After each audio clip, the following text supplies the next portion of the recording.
Here is our calendar for September. Today is the first day of September, number 1.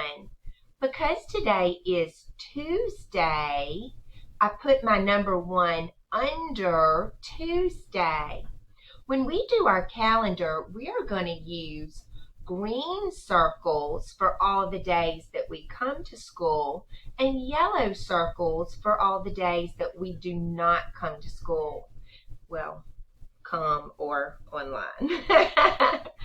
So today we are having a school day. So I'm going to move a green circle, one circle every day, and I'm going to put it on number 1 because today is a school day. It is September the 1st, 2020. That's our date today. When you do your calendar page, I want you to move a green circle on today's date. I'm going to pretend like it's tomorrow.